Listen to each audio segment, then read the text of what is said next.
good day mga idol. Maganda Timberland. Breakfast lang tayo doon sa set. Natin kung makakaya natin ng hanggang ball 1 to 3.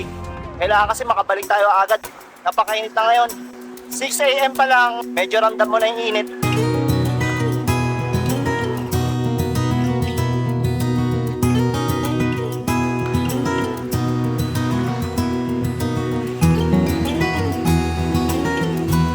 Palabas na tayo na sa Uyo Road. Papasok naman tayo ng Republic Avenue.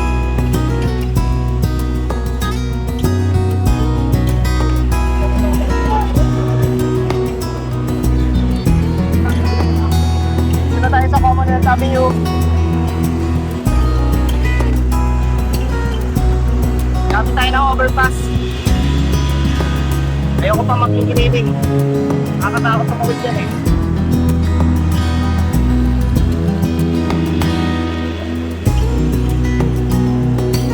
Mababa lang naman tong overpass dito. Kakaisang diretso lang.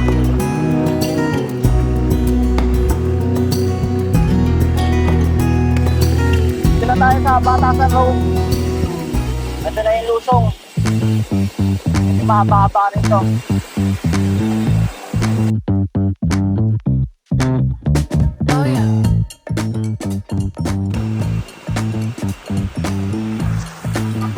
Mamaya tayo babawian nun pag pauwi na.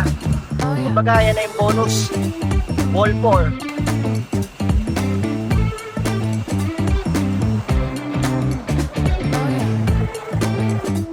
Dito na tayo sa C6. Lapit na tayong mahon.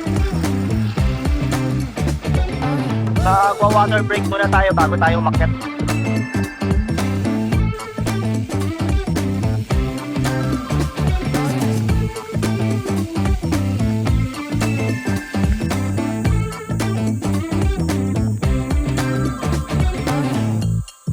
Simulan na natin makipagparagan ng dibdib.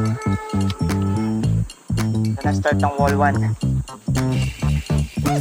Okay.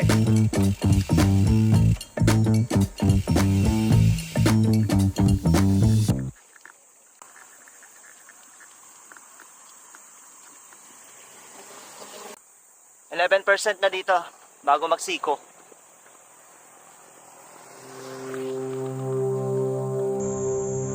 Approaching na tayo ng siko. Ayan o. Yan na yung safety net. Nung nakaraan lang may na-discussion na naman dito. Kaya ingat-ingat guys sa lusong.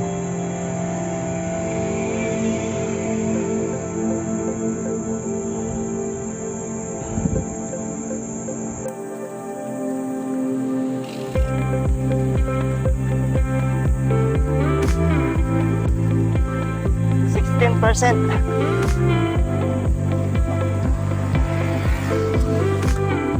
% dito sa may siko.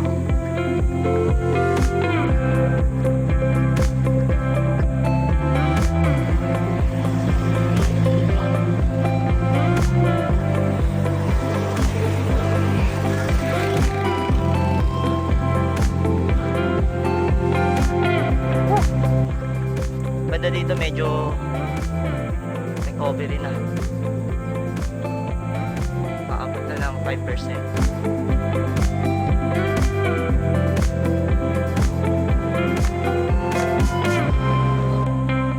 Mas matarik pa rin doon sa may kabila na may Gotokwahan. Makabot doon ng 20 to 22 gradient. Ito parang ang max ng wall 1 is 16 to 16, 17 yan.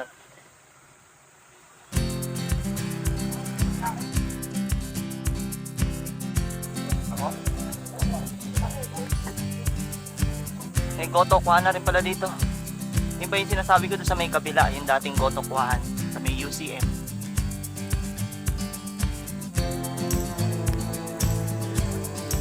Yun.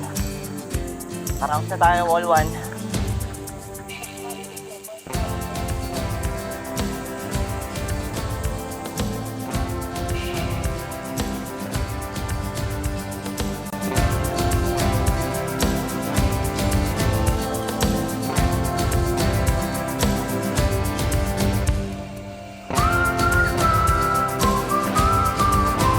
Pagkatapos ko mag-picture dito, nag-decide na akong bumaba dahil aabutin na naman tayo ng matinding init. 8 AM pa lang, nasa 38 degrees na, kaya medyo masakit sa balat.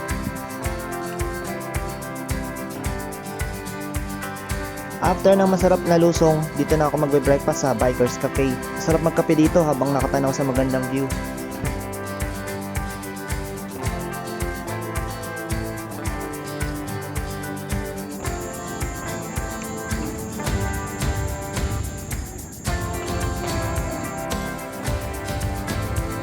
Hanggang dito na lang ulit guys. Maraming salamat sa panonood. Ride safe lagi mga idol.